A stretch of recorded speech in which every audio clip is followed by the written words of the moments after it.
tempo é uma honra poder nos encontrar para ir desejar um ao outro a paz de Cristo.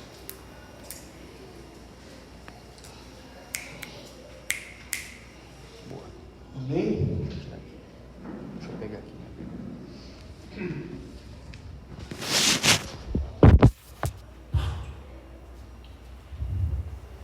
Bom dia. Bom estarmos juntos mais um dia do Senhor. E uma honra poder continuar aqui essa série de ministrações, essa série de exposições no Evangelho de João.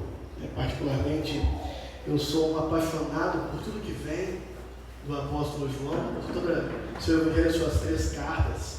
Nós temos algumas coisas do que a gente chama de teologia joanina, que é todos os ensinos que provêm desses livros, o Evangelho e as 3 cartas de João, que são únicas, só são encontradas nesse conjunto de livros.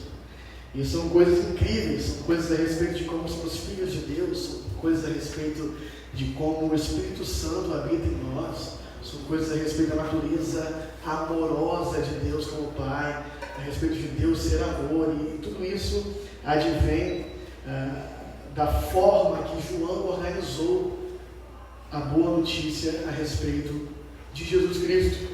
Então nós temos uma série, e é uma honra poder então estar aqui compartilhando sobre isso. A série se chama Ele Habitou Entre Nós. E nós já vimos nas primeiras ministrações quem é esse Ele, esse sujeito dessa frase, quem é esse Ele. Ele era o próprio Deus encarnado e ao mesmo tempo o seu Filho. O Deus gerado. Eita, essas minhas respirações aí vão machucar aí a caixa de som. O Deus gerado. O Deus que tomou forma humana e andou no nosso meio. Ele, o próprio Deus, habitou entre nós. E vimos a significância desse habitou também nessas primeiras pregações. Esse tabernaculou, habitou como a sua presença, a presença do próprio Yahvé, Jeová, Yahweh, chame como quiser, ninguém sabe pronunciar isso. YH, VH, são 4 consoantes, a pronúncia se perdeu. Então, eu particularmente tenho uma preferência por Yahvé ou Yahweh. A presença do próprio Yahweh, Deus de Israel, ali, encarnado, habitando agora numa pessoa e não mais no templo. A sua glória já havia sumido do templo há muitos anos e agora ela se manifesta numa pessoa. Então, ao longo de todo o Evangelho de João, há uma rivalidade entre Jesus e o templo. Uma rivalidade entre Jesus e o templo, porque um deles não é mais o receptáculo da glória de Deus e um agora é. Então esse é um tema do Evangelho. Então ele habitou entre nós e nós começamos a desbravar o relato de João a respeito do que ele fez entre nós, como ele viveu entre nós. E João, ele organiza esse relato de uma forma muito intencional. Então agora nós vamos entrar hoje em Jesus chamando os seus primeiros discípulos e depois na transformação da água em vinho, que é o primeiro dos seus sinais. Mas a gente não pode entrar nisso sem entender que João organizou isso aqui de forma muito específica. Já foi falado, mas não custa a gente repetir e ir mais profundo nisso. Então eu queria começar aqui pedindo que você abrisse sua Bíblia no capítulo 20 do Evangelho de João. Nós vamos ver o versículo 30 e 31, só para a gente trazer para a nossa mente qual que era o objetivo de João na organização dos sinais. Nós vamos falar sobre hoje o primeiro sinal. E João organizou os sinais e maravilhas numa ordem totalmente diferente da ordem dos demais evangelhos.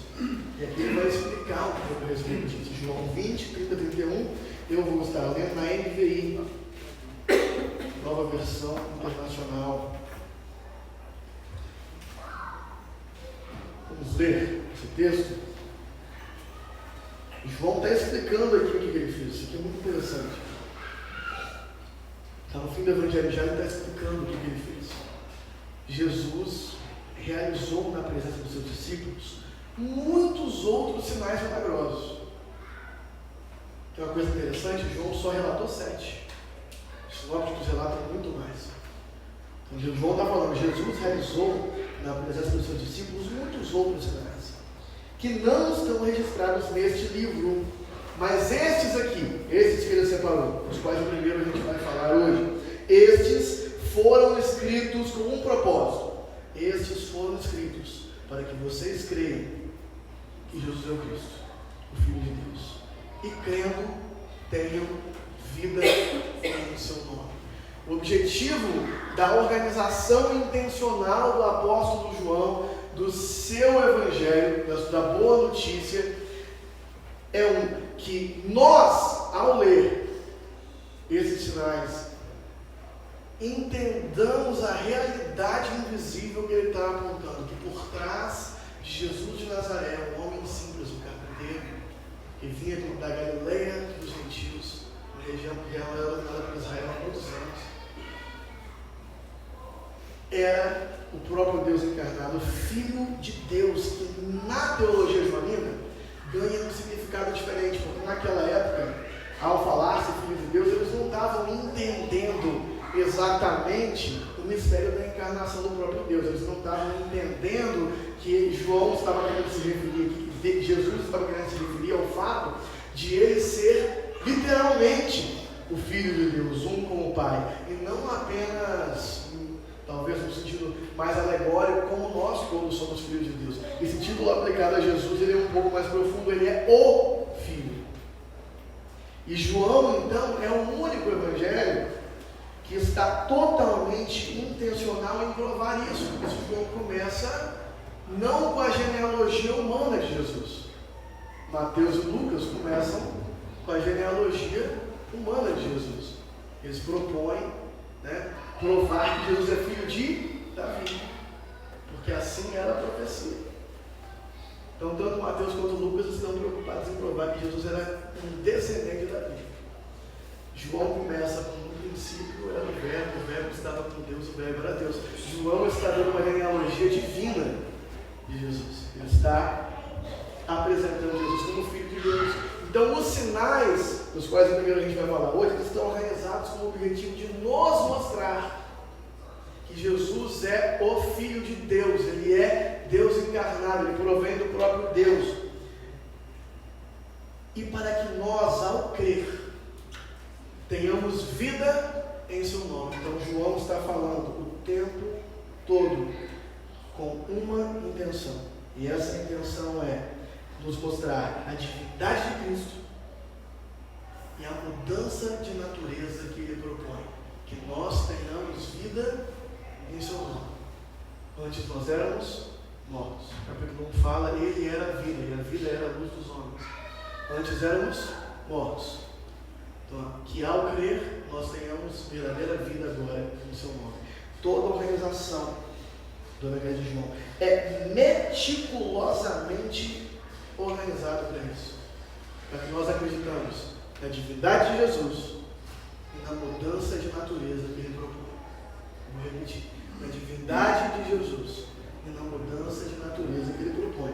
Então, João, ele está mais concentrado em nos revelar a realidade invisível por trás dos fatos.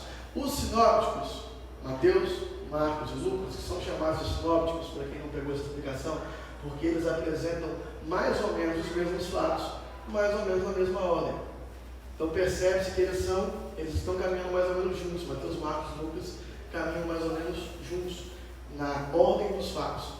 Tudo indica que eles estavam tentando apresentar os fatos dentro do limite da história daquela época, não havia registros como temos hoje em dia, em ordem cronológica, e com o objetivo de listar tantos fatos quanto fossem possíveis, e as profecias se cumprindo, e registrar todos os milagres, e mostrar que Jesus era o Messias. Mas João, então, está concentrado em nos mostrar o que esses fatos significam. Esses fatos significam que ele era o próprio Filho de Deus entre nós e que ele propunha uma nova vida para pessoas mortas como nós. Então João está nos apontando do visível para o invisível. João está mostrando a realidade invisível por trás dos sinais. Por isso, só João, especificamente, o tempo todo, chama as maravilhas de sinais, e não de milagres. Ele está dizendo assim, esse foi o primeiro sinal que Jesus fez, esse foi o segundo sinal. Esses sinais foram sinal. Sinal é um sinal de alguma coisa. Esses milagres estão apontando para uma realidade além deles. A realidade de que Ele era Deus encarnado, habitando no meio de nós e propunha uma nova vida. Então João está pressupondo, inclusive, que a gente já conhece os fatos. Perceba que João não retoma os fatos. Muitas coisas João não explica. João não conta os detalhes do batismo. João não conta os detalhes da ceia, de como é que o pão foi partido. Ele está seguindo em frente, porque ele está preocupado em nos revelar o significado das coisas, explicar o mistério, explicar a parábola que era a própria vida do Messias, a vida do Messias como um sinal encenado inteiro, e nos mostrar, inclusive, o significado a partir da vida do Messias do Antigo Testamento. Então, Gênesis começa com o princípio, João começa com no princípio. Em Gênesis nós temos um cordeiro, em João nós temos um cordeiro. Então ele está mostrando, abrindo nossos olhos para a realidade invisível do que os rudimentos da antiga aliança sempre significaram e do que a vida de Cristo significou na terra. Olha que interessante, antes da gente seguir então para o chamado dos discípulos dos primeiros sinais. Só com João nós temos então o registro do sinal que nós vamos falar hoje daqui a pouco. Só João registra o primeiro milagre de Jesus, a transformação da água em vinho. Nenhum outro evangelho registra esse sinal. Porque João está preocupado em nos mostrar as coisas invisíveis, e esse primeiro sinal é um sinal de mudança de natureza. Só João registra a conversa de Jesus com Nicodemos, onde Jesus explica o que é salvação. Então todos os evangelhos falam de salvação. Mateus, em especial, termina dizendo que quem crê será salvo, quem não crê já está condenado. Mas só em João nós temos um diálogo de Jesus com Nicodemos, onde Jesus explica que a natureza da salvação é nascer de novo da água do Espírito. Só João fala do ministério do Espírito Santo, que também é o que invisivelmente está ocorrendo por trás da salvação. Então só João propõe todas essas coisas. Tudo é meticulosamente organizado. E curiosamente João fala de 7 sinais. Ele especificamente escolhe 7 sinais que demonstram o tamanho do poder de Jesus. E ele também vai conter 7 declarações de Jesus a respeito de quem ele é. Eu sou o pão da vida, eu sou a porta das ovelhas, que só se encontram no Evangelho de João. Então em João nós temos essa organização de 7 sinais em 7 ocasiões onde Jesus explica quem ele é com a frase eu sou. Então, por que eu falei tudo isso aqui antes da gente começar a falar sobre o chamado dos discípulos e o primeiro dos sinais? Porque a gente precisa olhar para esse texto não como um registro histórico somente, mas como um registro histórico que foi organizado com uma intencionalidade incrível. Você viu que ele pegou 7 aqui, ele juntou com uma intencionalidade incrível para nos mostrar a divindade de Cristo e a nova vida que Ele propõe, para que nós creiamos que Ele é o Cristo, Filho de Deus, e crendo, tenhamos vida em seu nome. Então a gente tem que se aproximar do texto, buscando então entender a intencionalidade do autor. Então, com esse espírito de busca, não como quem está num caça-palavras, tentando descobrir algum mistério que vai além do texto. Não. O autor está deixando claro a sua intenção. O discípulo amado que escreveu o Evangelho, ele explicou a intenção dele. Por isso que eu peguei aqui no texto. Ele explicou. Não é os teólogos todos que trabalharam depois dele que entenderam. Eles entenderam porque ele explicou. Ele explicou que o objetivo dele era esse. Estava muito claro aqui. Então, por isso, nós vamos olhar para o texto a partir das lentes da intenção do autor. E permitir, então, que João faça o que ele se propõe a fazer. Nos faça olhar para Jesus e falar, uau, ele é Deus. Ele habitou entre nós. Ele é Deus, Ele é incrível. Crendo nele, crendo na nova vida que Ele propõe, nós começamos então agora a ter vida. Abra sua Bíblia em João 1,35. Nós vamos começar então a exposição desse texto que relata o chamado dos discípulos, os primeiros discípulos de Jesus. Então João, só fazendo um recap aqui da semana passada, o João Batista, que não é o discípulo amado, que nós acreditamos ser o apóstolo João, são dois João diferentes.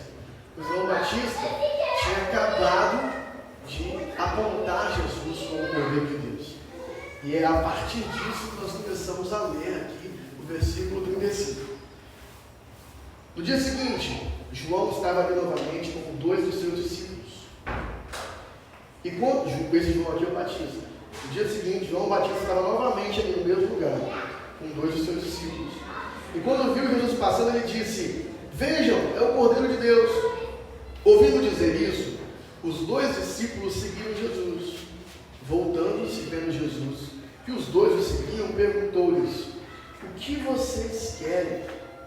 E eles disseram: Rabi, que significa mestre, onde estás hospedado? Respondeu ele: venham e verão. Então foram, e por volta das 4 horas da tarde, viram onde ele estava hospedado e passaram com ele aquele dia. André, irmão de Simão Pedro, era um dos que tinham ouvido o que João dissera, que haviam seguido Jesus. Pausa rápida. Quantos ouviram? Quem lembra? Quantos discípulos ouviram? 2. Um deles era André. O outro é anônimo. Não é dado o nome dele aqui nesse momento, nem em momento algum.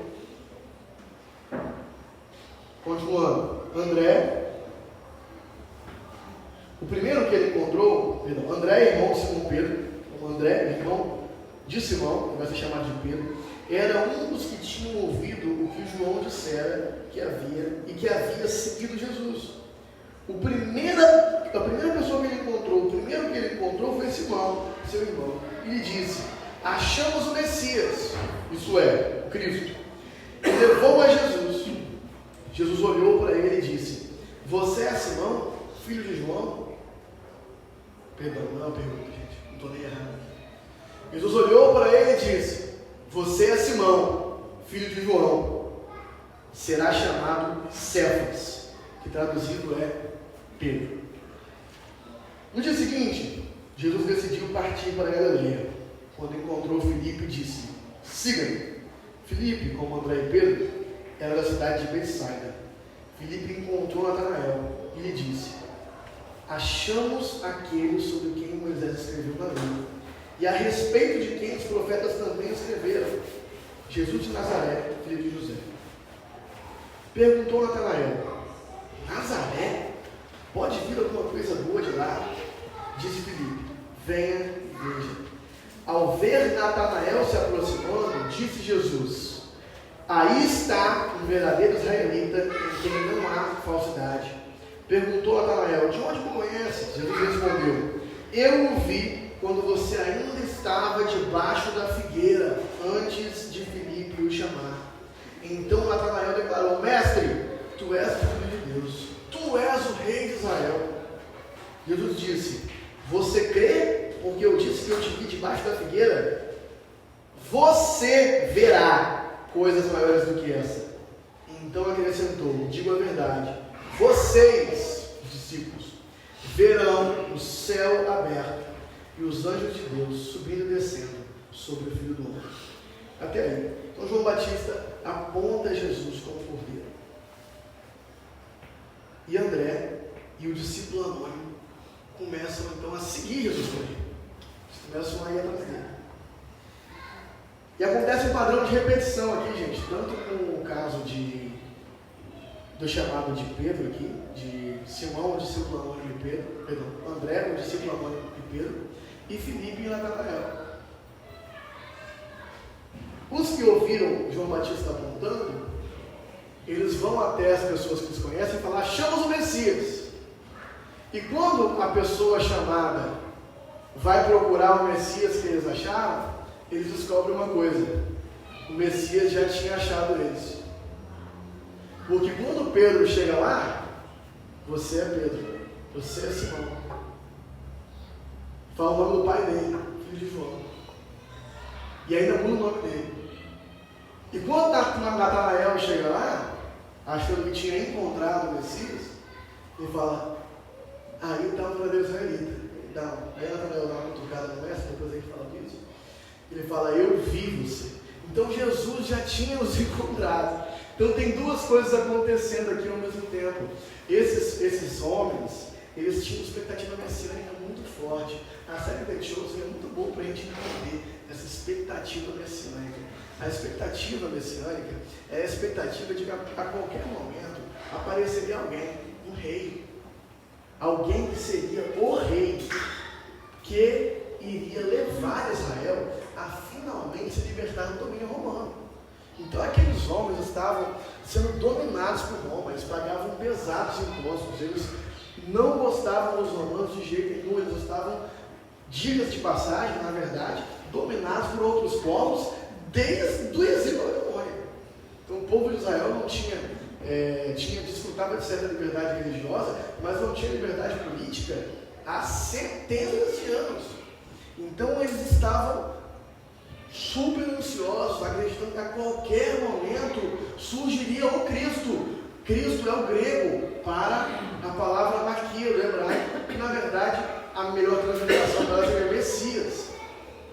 Por que isso é importante a gente perceber? Porque a gente, quando a gente pensa assim, quem é o Cristo, a gente já tem uma dimensão de olhar para o Cristo como aquele que nos fornece salvação espiritual. Mas a expectativa messiânica, a expectativa no Messias, não era a expectativa em alguém que iria impedir que eles fossem para o inferno. A expectativa deles era a expectativa no Messias, em alguém que iria levantar o povo de Israel para guerrear contra Roma, finalmente saindo da escravidão, finalmente saindo do domínio de outro povo e levar Israel a um reino de justiça e liberdade política e prosperidade nunca antes visto desde a época de Davi. Por isso o Messias é filho de Davi. E havia promessas e profecias no Antigo Testamento a respeito disso. Então a expectativa deles era no Messias. A gente precisa ajustar isso aqui para a gente não achar que eles estavam esperando o que a gente espera de Jesus hoje. Eles esperavam um guerreiro, eles esperavam um rei. Por isso, quando Natanael admite aqui que ele é o Filho de Deus, ele não está entendendo o que a gente já está entendendo agora, iluminado por João, que ele é Deus Filho, parte da Trindade. Não. Natanael está dando a ele um título messiânico.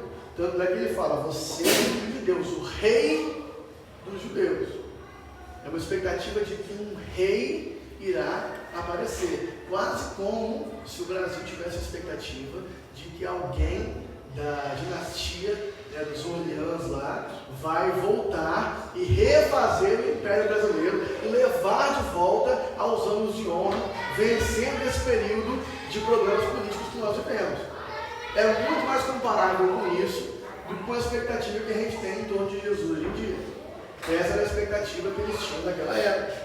Então eles estavam procurando o Messias. Então, ao encontrar o Messias, eles, tanto o André quanto o Felipe, vão contar para os seus amigos animados, nós encontramos eles. Nós achamos o Messias. E aí eles vão até ele. E ao chegar lá, Jesus já sabia quem era. Jesus também estava buscando seus discípulos. Então as duas coisas estão acontecendo ao mesmo tempo aqui. Todo o povo de Israel estava esperando e procurando o Messias, mas Jesus especificamente estava escolhendo a dedo e buscando e procurando os seus discípulos. E algo interessante acontece. Embora João o aponta como cordeiro, quando aqueles homens chegam lá, eles descobrem que os olhos de Jesus já estavam sobre eles. E mais do que isso, Jesus, especificamente quando a gente olha no caso de Pedro e no caso de Natanael, nós temos outras realidades sendo mostradas pelo autor, pelo discípulo amado. Pedro recebe um novo nome. Jesus já sabia quem ele era, e Jesus muda quem ele era. Jesus dá a ele uma nova vocação. E o nome naquela época, diferente de hoje em dia, que a gente escolhe o nome muito com base num significado muito antigo, que nem na palavra nem mostra mais o significado pra gente. Mas não, Cefas quer dizer pedra mesmo. Tipo, é como se ele tivesse rebatizado João para pedra. Seu nome é Simão para pedra. Seu nome é Simão, agora seu nome é pedra. E o nome naquela época tinha um significado a respeito de falar, a respeito do propósito da vida daquela pessoa, muito maior do que tem para a gente hoje. Então, Jesus estava ali mudando a forma como Simão seria chamado daí em diante, mas não só isso, mudando a identidade dele, apresentando a ele uma nova identidade. Então, quando Pedro acha que encontrou o Messias, ou às vezes está até um pouco em dúvida, mas ele vai lá para descobrir, ele descobre que o Messias já estava olhando para ele, ele descobre que o Messias separou para ele uma nova identidade, uma nova forma de viver agora com ele. E com Natanael acontece uma coisa muito semelhante. É interessante o Natanael aqui, porque Natanael era de Caná, lugar para onde nós vamos viajar juntos daqui a pouquinho no capítulo 2. Natanael era de Caná. E Caná era uma cidade muito próxima de Nazaré e tinha uma rivalidade com Nazaré. Então, quando Natanael ouviu falar que o Messias que eles estavam procurando era um homem da cidade rival, da vila pequena, ele vai colocar imediatamente assim: pode vir alguma coisa boa de Nazaré? E é interessante, né? Ele chega ali e imediatamente ele é surpreendido então, com um homem de Nazaré, mas que aponta ele na direção de um lugar diferente. Porque primeiro Jesus o confronta da mesma forma que ele fez, de forma similar que ele fez com Pedro, mostrando que ele já o conhecia. Mas depois, quando então essa questão dele já o conhecer, ele já ter visto ele debaixo da figueira, passaram, Natanael fala com Jesus assim: não, agora eu vejo que você é o Filho de Deus.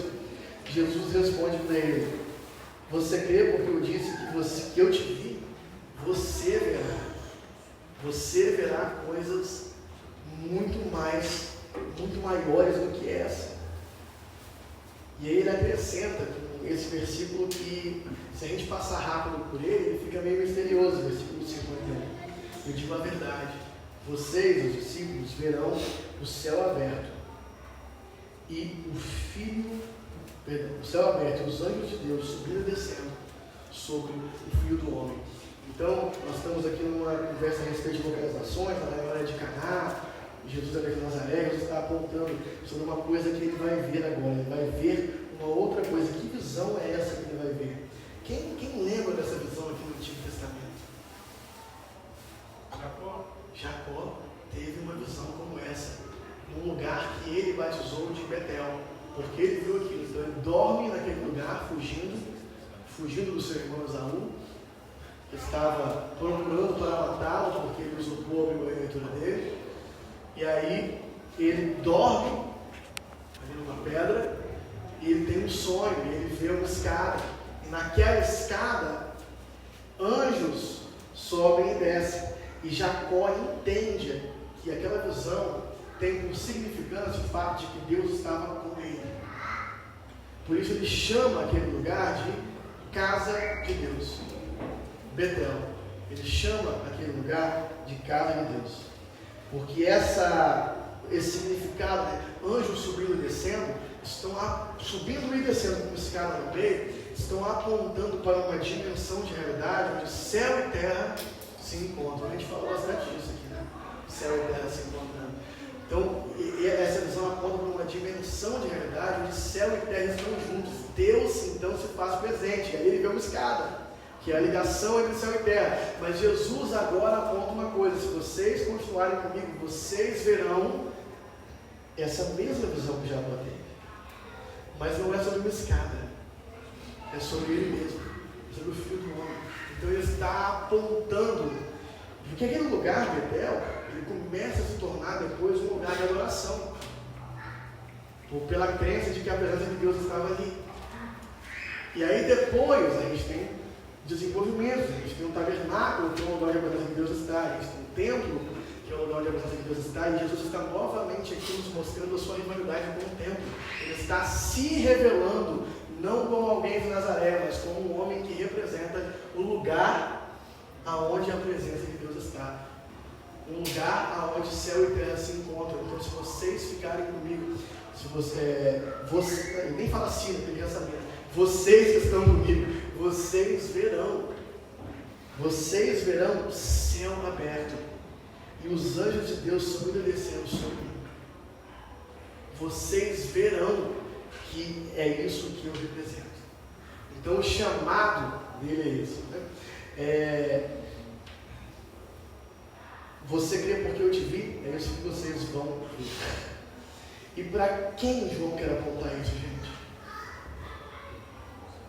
Não é para os discípulos, ele escreveu isso aqui para quem? Para a gente.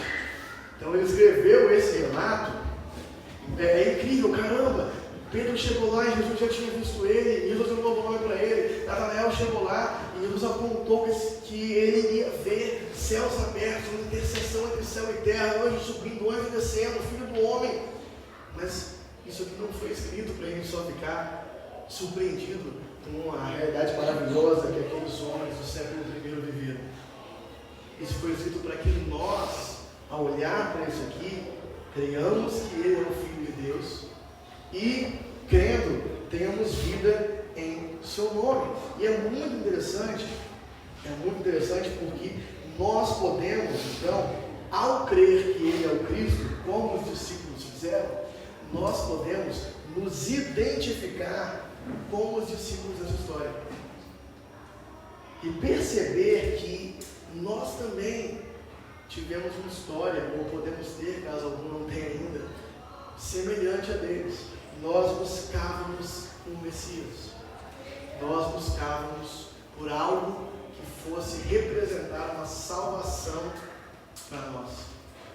Alguns buscavam especificamente por algo espiritual mesmo. Alguns buscavam por uma salvação em outro lugar. Mas alguém algum dia nos apontou para o Cristo. Alguém algum dia nos apontou para o Mestre. E quando nós nos dispomos a olhar para Ele, a examiná-lo com cuidado, nós também encontramos os olhos dele, já olhando para nós. Nós também descobrimos que Ele também já nos conhecia. Nós também recebemos dele um novo nome, uma nova identidade, uma nova vocação, um novo propósito de vida agora comigo. Eu escrevo isso para que vocês creiam e crendo tenham nova vida, tenham vida em seu nome. E Ele nos torna, junto com Ele, na casa de Deus. Betel quer dizer casa de Deus. E agora a sua igreja, o seu povo, aqueles que creem no seu nome. Agora não é só Ele mais que representa essa casa de Deus, Ele e o seu corpo místico. Nós que cremos nessa história, nós nos tornamos a casa de Deus. Esse lugar aqui na terra ambulante, que nós lembramos, esse lugar aqui na terra feito de carne e osso, aonde céu e terra se encontram, aonde anjos sobem e descem representando que Deus está presente em nosso meio, em nossas vidas, em nossas reuniões. Isso foi escrito para nós. Então nós nos movemos aqui. Então, Jesus fez essa promessa para Natanael: se você ficar comigo, mas não tem assim, eu coloquei, não sei não. Jesus sabe que vai ficar comigo. Você, Natanael, você vai ver céus abertos e anjos subindo e descendo sobre o Filho do Homem.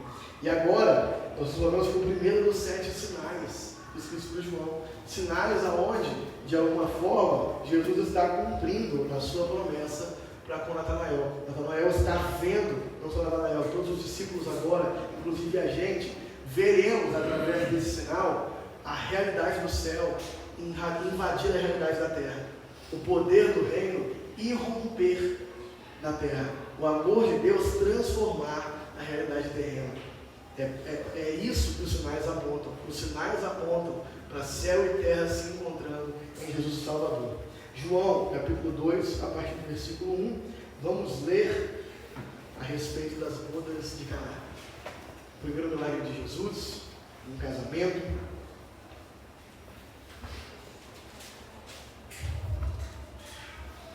No terceiro dia, houve um casamento em Caná da Galileia.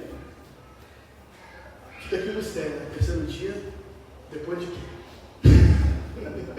Não, de fato, não está registrado, nós não sabemos se ele está dizendo que era o terceiro dia desde o batismo, aqui no começo da história, né? Ou se era o terceiro dia do casamento, do mês. No terceiro dia, houve um casamento em Caná da Galileia. A mãe de Jesus estava ali. Jesus e seus discípulos também haviam sido convidados para o casamento. É interessante, essa leitura eu vou fazer pausando e comentando, mas fique com a Bíblia aberta, a gente acompanhando. É interessante que Jesus e seus discípulos haviam sido convidados, mas a mãe de Jesus, ela é descrita aqui como estando ali, como se ela fizesse parte de alguma forma da organização daquele casamento, como se ela fosse talvez uma parente próxima, pode ser que ela fosse uma matriarca ali, respeitada então na organização. Por isso, a preocupação dela daqui a pouco com a falta de vinho. Tendo acabado o vinho, então, a mãe de Jesus vai até ele e diz: eles não têm mais vinho. Respondeu Jesus: que temos nós em comum, mulher? A minha hora ainda não chegou. Jesus então rechaça a sua mãe. Jesus então rechaça a sua mãe, porque ele... Tem medo do perigo. É o filho de Deus, né? Ele é fiel ao seu pai, né? Ele está sendo fiel ao seu pai. O pai não mandou que ele se manifeste ainda. Mulher, tem comigo, minha hora não chegou ainda. Então, para ser fiel ao seu pai, é importante saber, né, que essa fala de Jesus com Maria não é desrespeitosa. Ao longo do evangelho, dos evangelhos, tem várias ocasiões onde Jesus fala: mulher, alguma coisa. Parece que era uma expressão comum daquela época. Mas o que ele fala é que ela não teria o direito de exigir dele alguma coisa ali. A hora dele ainda não era manifestada. E Maria entende, ela não ordena nada. Ela não vai dar nenhuma ordem para Jesus. Ela, pelo visto, ficou quietinha, mas ela fala para os serviçais, também indicando que ela tinha uma função de organização naquele casamento. Ela fala com os serviçais: façam tudo o que ele mandar. Tá bom, vou ficar tirando ordem. Só que, se ele pedir para fazer alguma coisa, vocês fazem tudo o que ele mandar. E Jesus, ele se move, né, em direção àquele casal aí. Porque faltar vinho em casamento naquela época não era um problema pequeno. O casamento durava vários dias e o vinho simbolizava a alegria ali para aquele povo. E a noção de que faltou vinho ali seria interpretada de uma forma terrível pelo casal, pelos visitantes. Então seria uma combinação entre o que a gente vai falar de desgraça social, porque eles seriam mal vistos e mal falados por toda a cidade. É possível que a cidade inteira estivesse no casamento, por ser uma vila pequena. E também aquilo, como aquele povo era meio supersticioso, seria interpretado como um símbolo de má sorte para o casamento que estava se formando. Então, aquela situação não é como se fosse a gente, né, na segunda hora da cerimônia de casamento, da festa, faltando Coca-Cola. Não. Ia ter dias ainda pela frente de comemoração e não tinha mais aquilo que representava para aquele povo ali a alegria. Seria visto como uma irresponsabilidade da parte dos organizadores e um sinal de má sorte. Então, Jesus, ele define ajudar. E ali perto havia então 6 potes de pedra, versículo 6, do tipo usado pelos judeus para as purificações cerimoniais. E em cada pote cabiam 80 a 120 litros. Jesus estava prestes a fazer 600 litros de vinho. Rapaz, é vinho com força. Nós não sabemos ainda, né, se a água virou vinho imediatamente quando colocaram água, se virou vinho água quando tampou, mas o que aconteceu foi que Jesus pediu: enchem os potes com água, versículo 7, encheram até a borda. E não, que é muito interessante, não registra que Jesus falou, que ele orou, que ele falou uma palavra. Não, encheu até a borda. Agora leve o mestre de sala, leve o encarregado da festa. E quando eles levaram, a água já era vinho. E o encarregado da festa provou a água que foi transformada em vinho, sem saber de onde que era, para garantir aqui que ninguém pudesse estar enganando. O mestre de sala não sabia. né, que aquele vinho tinha sido água, e as pessoas ali, os serviçais, para ser sincero, provavelmente não sabiam que o que eles estavam levando como necessário era vinho. Só para que eles pegaram e descobriram. Mas Jesus não falou com eles, né, vou transformar isso aqui em vinho, enche de água. E aí o mestre sai, então, fica surpreso e pergunta, e manda chamar o noivo, para falar com o noivo.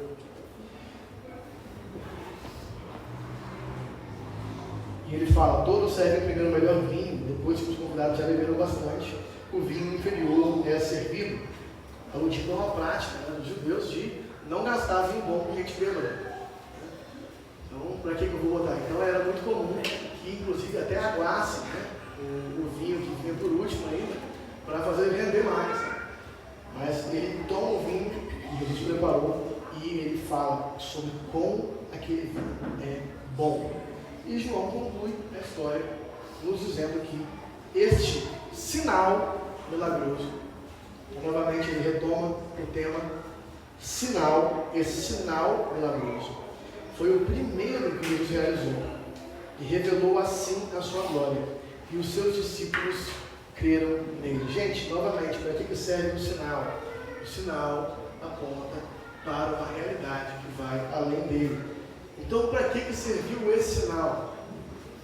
Esse sinal, o texto explica o texto. O sinal revelou a glória de Jesus e os seus discípulos creram nele. Ele aponta para aquilo que João quer que nós creiamos ao ler esse sinal, ao ler o relato dessa maravilha que aconteceu, que é que ele é Deus e que ele traz consigo uma nova forma de vida.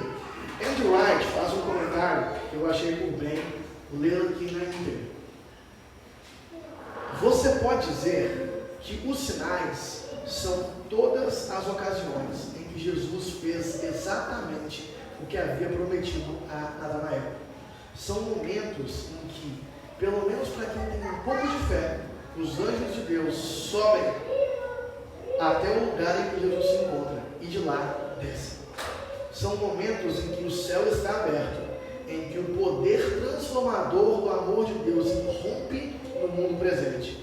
Os sinais, em última instância, são momentos em que o céu e a terra se cruzam, vida do céu está descendo para a terra. Esse é o aspecto mais relevante desses sinais.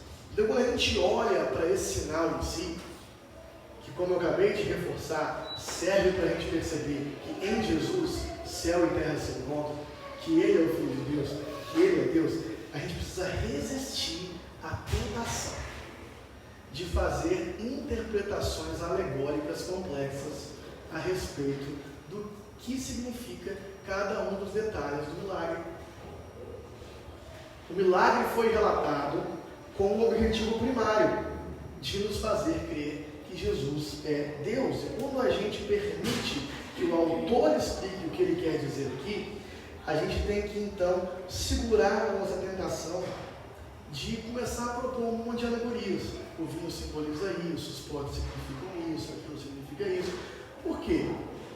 As interpretações não é que elas são proibidas. Mas se você for ouvir 10 comentaristas diferentes, você vai perceber que os 10 apontam que cada uma das coisas simboliza uma coisa diferente. Então a gente tem que primeiro focar aqui naquilo que o texto está gritando, e depois a gente pode até tentar identificar alguma coisa que o texto esteja sussurrando.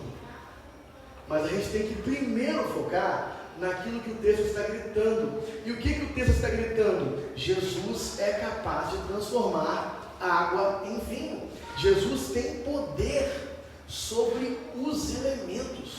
Ele domina os elementos sem cerimônia. Sem cerimônia. Alquimistas, como foi colocado aqui, a alquimia é uma ciência antiga. Por séculos, alquimistas tentaram desvendar o mistério de como transmutar elementos. Como, mais famosamente, transformar pedra em ouro. Mas o objetivo primário deles era tentar produzir qualquer tipo de transmutação, transformar um elemento em um outro elemento, sem ter qualquer resultado positivo. O Felipe daqui não me deixa mentir sozinho, não me deixa mentir.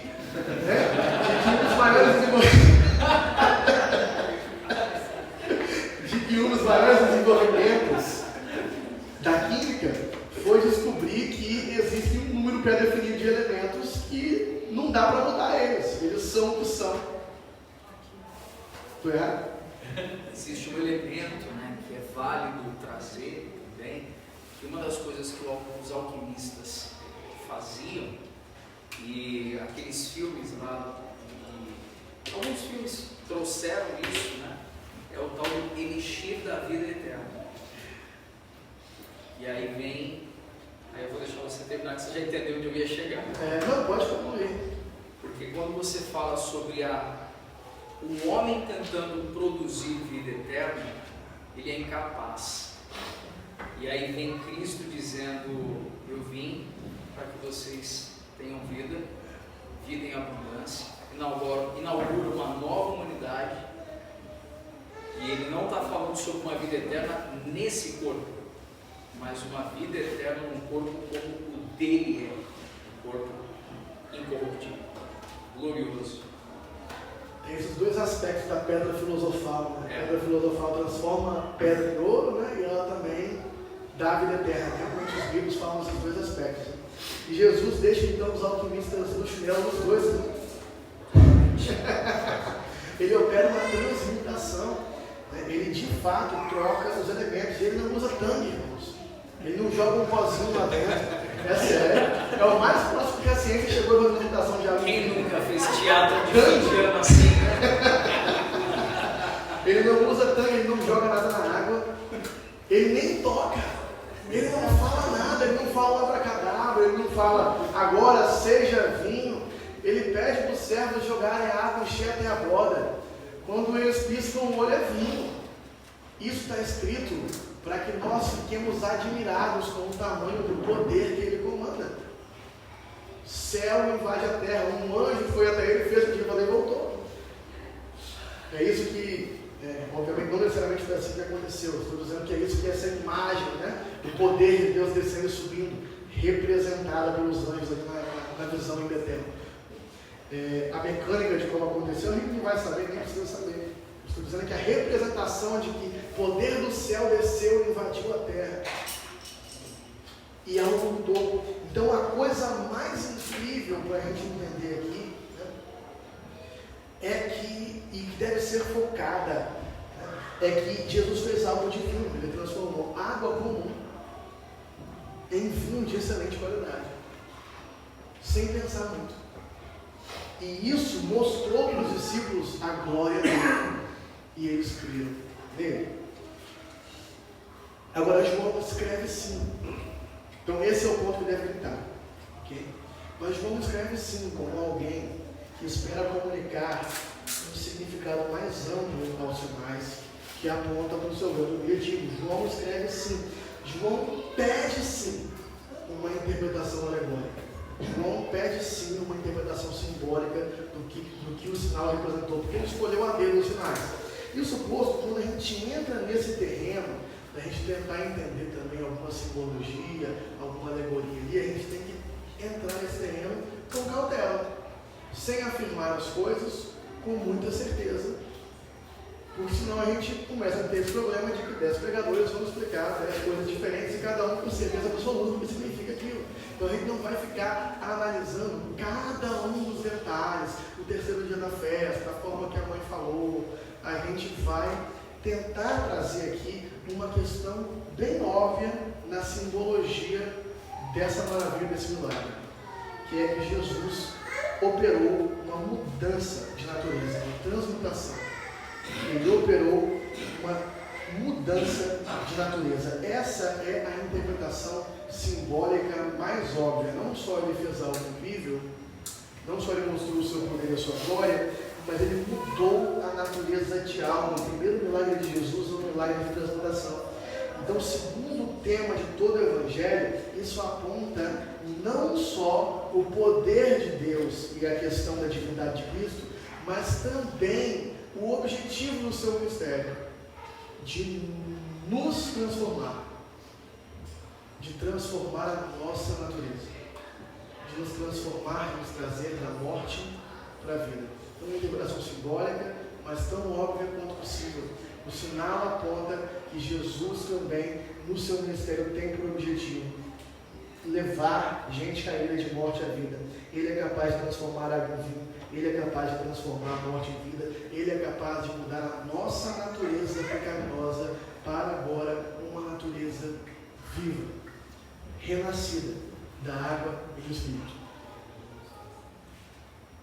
É interessante, talvez seja significativo também perceber que ele faz isso a partir de 6 potes de pedra que eram usados para rituais de purificação. E ele, na verdade, é quem, através do seu sangue, opera em nós verdadeira purificação. É interessante. Pode também ser uma simbologia que João tinha interesse aqui. Mas qual que é o ponto que o texto está gritando? O texto está gritando que ele é Deus. O sinal mostra que ele comanda os poderes dos céus. O sinal mostra que ele tem poder sobre os elementos. E nós devemos crer nisso. E crendo nisso, seremos também transformados por ele. E receberemos também dele a vida que ele traz. Irmãos, fechando então nossa exposição a respeito desses trechos do Evangelho de João, esse primeiro dos 7 sinais que João relata, nós precisamos então nos lembrar que tudo isso foi escrito para nós, para que nós, lendo isso, de fato sejamos alcançados por essa palavra, acreditemos nela, sejamos transformados. Nós é que nesse momento estamos sendo apresentados a essa figura que andou no nosso meio, esse homem de Nazaré, capaz de transmudar elementos, capaz de transformar a vida. Ele buscava discípulos que comporiam o seu povo, e nós, como povo de Deus reunido aqui, somos esses discípulos. E ele é capaz de trazer nova vida aos seus discípulos. E quando nós olhamos para esse Jesus, que está buscando por discípulos, que está buscando por pessoas para compor o seu povo, nós o encontramos olhando para nós, e ele nos propõe uma nova natureza, ele nos propõe um novo nome, ele nos propõe uma nova identidade, uma nova forma de olhar para a nossa própria vida, a partir agora dos olhos dele. Ele nos propõe um novo propósito de vida a partir do propósito dele. Ele nos propõe que nos tornemos junto com ele a casa de Deus, que nos tornemos junto com ele uma embaixada no nosso reino de Deus na terra, que nos tornemos junto com ele o lugar onde a presença de Deus habita livremente. Essas coisas não estão sendo propostas somente para os discípulos, elas estão sendo propostas primariamente para nós, até porque isso só foi ser verdade para eles após a crucificação. E nós vivemos agora após a crucificação. Nós recebemos o Espírito Consolador que foi enviado, e nós podemos participar dessa nova natureza. Jesus nos dá um novo nome, ele muda quem nós somos de dentro para fora, ele troca a nossa podridão por santidade, ele nos purifica de verdade, a purificação que importa, que é a purificação pelo seu sangue, e nos revela que somos filhos de Deus, como ele. E estamos habitando nesse momento no meio de um mundo onde nós é que carregamos essa mensagem, onde nós é que carregamos essa presença, onde nós é que temos a responsabilidade de agora convidar pessoas para enxergá-lo e também serem transformadas como nós somos.